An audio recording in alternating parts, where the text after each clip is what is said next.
Halo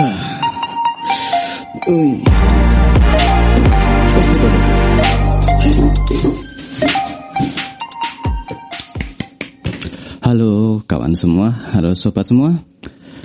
Kita lanjut ya ke video yang keempat. Ini proses selanjutnya.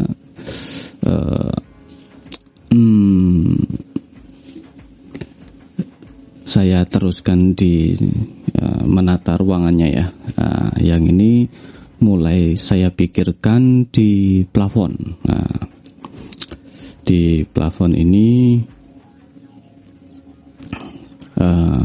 enaknya mau dikasih lampu apa,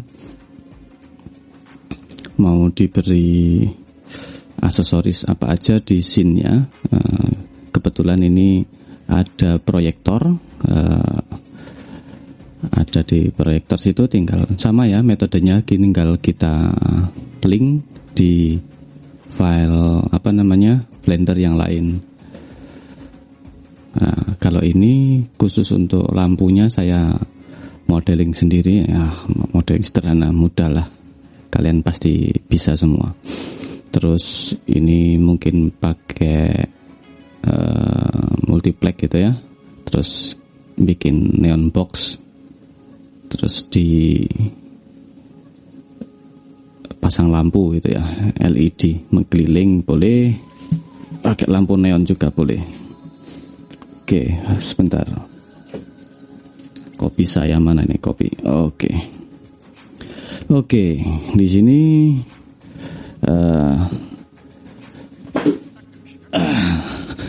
sesinya masih sama ya, yaitu kita masih setting-setting di beberapa objek di interiornya. Kebetulan ini mungkin akan pakai di HPL ya, dilapisi multiplex, tempel HPL gitu aja, kira-kira kayak gitu. Terus di mana ini ruang direkturnya juga sama, beda dimensinya aja, tinggal saya masuk di edit mode dan skala. Oke, enggak jauh beda ya cara-caranya. Untuk modeling ya standar ya, mungkin kalian bisa lihat di video saya yang lain. Oke, selanjutnya terus kita penambahan beberapa aksesoris, mungkin ini backdrop ini permintaan dari klien ya. Dari kliennya minta untuk diberi backdrop. Di backdropnya nanti dia minta ada tulisan rumah sakitnya. Nah, ini selain backdrop juga ada lukisan. Nah, lukisan saya bikin dari box sederhana ya. Saya bikin dari box, terus saya extrude.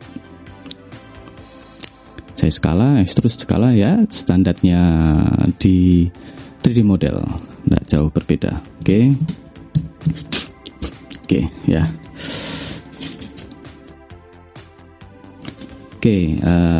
Lukisan, kalau kalian suka menggambar sendiri boleh dipasang di situ, atau lukisan kalian sendiri boleh dipasang sana, nggak masalah. Kebetulan ini saya pasang lukisan itu, tinggal ditempelin aja deh untuk visual aja ya. Karena di project ini untuk pengalaman saya pribadi ya, beda, mungkin setiap project, setiap customer bisa berbeda-beda dan tergantung customernya juga. Kalau di kebetulan yang saya dapat itu kebanyakan mereka tidak terlalu masalah konsep atau apapun itu, sebetulnya kalau kita gimana baca jelasinnya ya,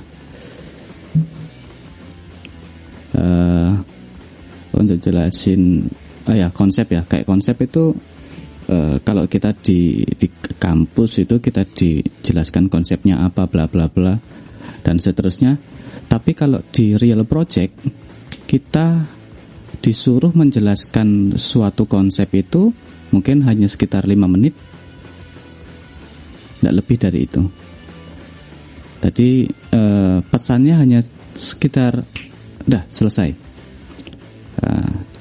Tidak terlalu berlibat. Oh, ini dari teorinya dari A, B, C.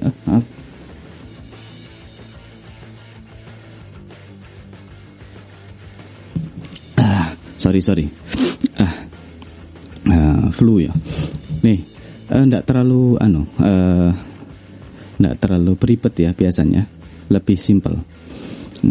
Mau tahu sejarahnya apapun itu, mereka hanya mungkin butuh kita semua yang kita pelajari atau konsep yang kita ingin tampilkan di sana, kita menjelaskannya hanya sekitar di bawah 5 menit lah. Dengan bentuk apapun yang kita secara visual. Klien tidak terlalu mengerti kayak gitu karena beberapa klien biasanya pebisnis ya. Yang biasanya pesen untuk interior itu biasanya pebisnis. Jadi waktu mereka yang nggak banyak juga. Ya sederhananya gitu ya. Kebanyakan yang mereka fokus pikirannya tidak peduli konsep. Yang penting saya senang gitu. Jadi permainannya itu permainan emosional. Kebanyakan seperti itu yang saya alami, berbeda mungkin dengan yang teman-teman atau yang lebih senior atau yang projectnya itu lebih skala yang besar gitu ya. Saya belum pernah dapat yang seperti itu. Pernah, yaitu waktu di Bali dulu. Ya, penjelasannya untuk all konsep memang dijelaskan. Tapi itu untuk perancangan awal biasanya. Untuk perancangan besar ya, kayak dulu di hotel ya, rencana untuk pembuatan resort di Bali gitu. Ya, jadi untuk seperti yang di kampus itu biasanya jarang. Tapi ada yang kayak gitu, tapi biasanya kliennya bukan lokal lah, klien luar ya. Untuk mau konsep dan seterusnya itu beda ya, beda. Tapi ya juga menjelaskannya hanya dalam waktu singkat ya, sesingkat mungkin, tidak terlalu beribet itu. Ya, yang di Bali juga akhirnya proyeknya tidak kena kita. Oke. Next kita sama. Ini lanjut ke pembuatan aksesoris ya. Ini kebetulan kayak buku dan lain-lain itu saya sudah punya ya, kebetulan buku saya sendiri, yaitu ada yang buku aneh-aneh itu ya, buku roh, ada yang buku apa itu ya, itu tinggal saya foto tambah masukkan, itu asetnya sudah ada terlebih dahulu ya. Jadi untuk proyek-proyek seperti interior seperti ini, kebanyakan saya sudah memiliki banyak aset sebelumnya, jadi saya tidak membuatnya satu persatu di awal. Itu yang membuatnya lebih cepat gitu ya. Referensi ya berdasarkan pengalaman dan keinginan klien yang jelasnya. Oke, lanjut next. Di sini untuk teks ini saya rencanakan ya tinggal pakai kayak neon box itu ya, sama ya. Rencananya gitu di pikiran saya sepertinya itu awalnya. Neon box atau pakai yang itu apa itu namanya, yang mengkilat itu chrome, itu boleh, atau logam itu ya, taruh di sana, pasang HPL. Nah, ini tinggal saya skala, masukkan di taruh depannya ya. ya apa ya, tinggal bermain di apa ini pengulangan, repetisi atau bentuk-bentuk yang sederhana, karena pengennya kemarin nggak usah terlalu neko-neko gitu aja, yang penting minimalis mas gitu. Oke. Terus ini rumah sakitnya tinggal kita penataan font dan seterusnya. Sebetulnya saya sudah waktu di sini sudah sadar ya, ini rumah sakit jelas punya logo ataupun font tersendiri yang sudah dipesan sebelumnya, tapi saya tidak dapat datanya. Jadi saya bikinkan dulu. Biasanya di suatu proyek seperti ini pasti akan ada revisi. Ini yang perlu diperhitungkan. Pasti akan ada revisi, tergantung dari kliennya. Jarang sekali yang zero revisi itu, jarang. Sampai 0 revisi itu hampir tidak pernah. Yang paling cepat itu ya sekali revisi gitu, pernah ya, sering kalau gitu. Tapi pasti ada revisi, ada kekurangan atau ada apa itu pasti ada. Nah, jadi dari situ, dari pengalaman saya itu yang penting jadi dulu. Yang penting lebih baik selesai, terus saya kirimkan progresnya, terus biar mereka nge-review, mereview keinginannya seperti apa. Nah, oke. Nah, di sini untuk awal-awal saya setting rendernya untuk cycles. Oh ya nih, ini video pertama saya tentang menggunakan 2.9. Sebelumnya yang video tutorial sebelumnya itu pakai 2.7 yang seriesnya berbeda ya, blendernya. Oke. Ini wallpaper. Sebelumnya wallpapernya saya sudah carikan referensinya, yaitu dari produk apa, tinggal nanti kalau mereka setuju kita bisa beli di sana. Oke, nah ini kebetulan wallpaper mapnya ini agak amburadul ya, karena dinding dan seterusnya berbeda-beda. Ini untuk Blender saya masih belum UV mapnya yang yang lebih simple itu belum nemu cara proyeksi yang paling mudah gitu ya. Ini belum dapat ya. Kalau teman-teman ada yang tahu cara memproyeksikan mapnya yang lebih mudah seperti apa, bisa kalian tulis di kolom komentar ya. Kalau saya masih pakai klasik UV map, kita putar-putar gitu aja. Kalau dulu di 3D Max, saya sebelum pakai Blender saya pakai 3D Max ya. Itu ada diproyeksikan. Jadi mapnya itu diproyeksikan menggunakan box, silinder atau apapun. Ada di Blender sini, cuman tidak akurat gitu ya. Oke, ini lanjutan untuk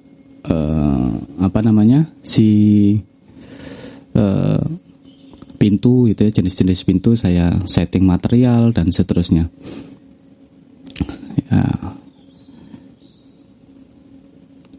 Ya sama ya, nggak terlalu jauh berbeda, tinggal setting material pakai standar BSDF gitu. Standar prinsipal BSDF. Mati layarnya. tinggal naikkan BAM-nya, naikkan roughness-nya, map-nya kita masukkan ke diffuse. Yang saya pakai cara sederhana, saya tidak tidak sampai realistik yang triple A gitu, enggak.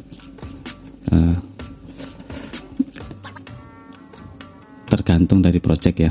Nah, kalau dari nilai projectnya, nilai projectnya berapa tergantung dari kliennya juga. Nah, kita bisa pintar-pintar nebak dari klien untuk memberikan harga kita kepada klien.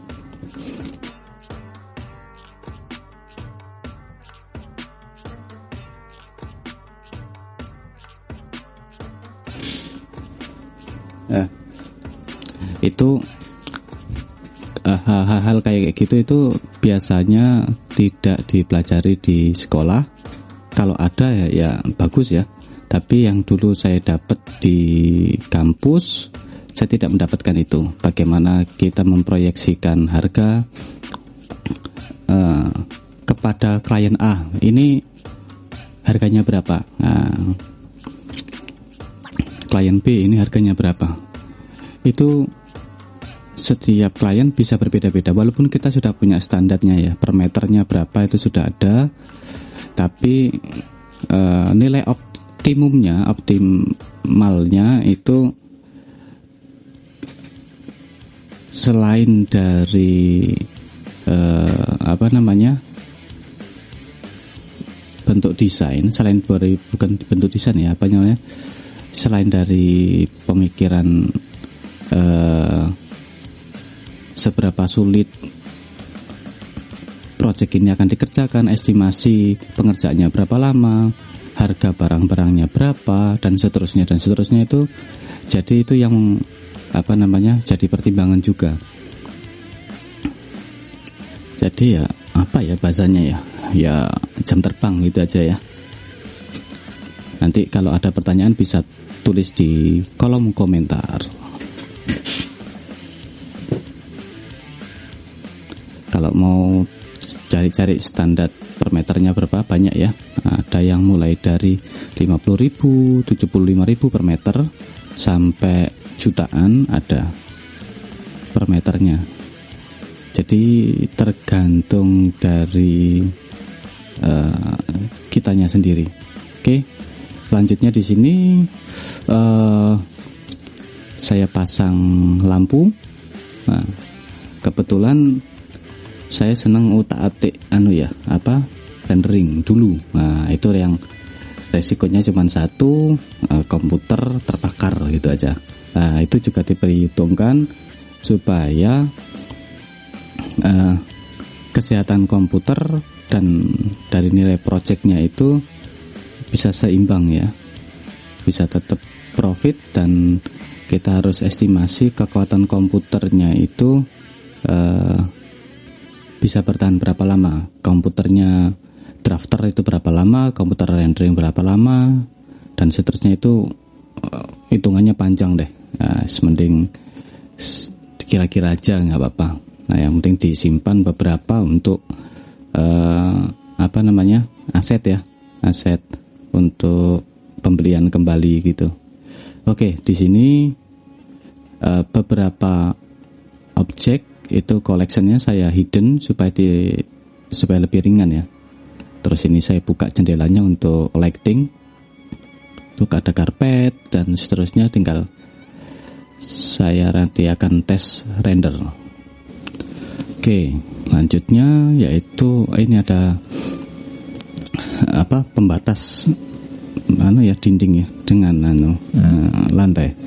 Tinggal saya pasang aja di situ. Kalau tinggal saya pasang, tinggal saya copy dari objek yang ada. Yang penting visualnya kelihatan gitu aja. Nah, prosesnya ya seperti ini. Untuk oke, seperti ini, tinggal kita shoot terus kita render, kita tunggu. Nah, ya, itu tinggal lightingnya pakai spotlight.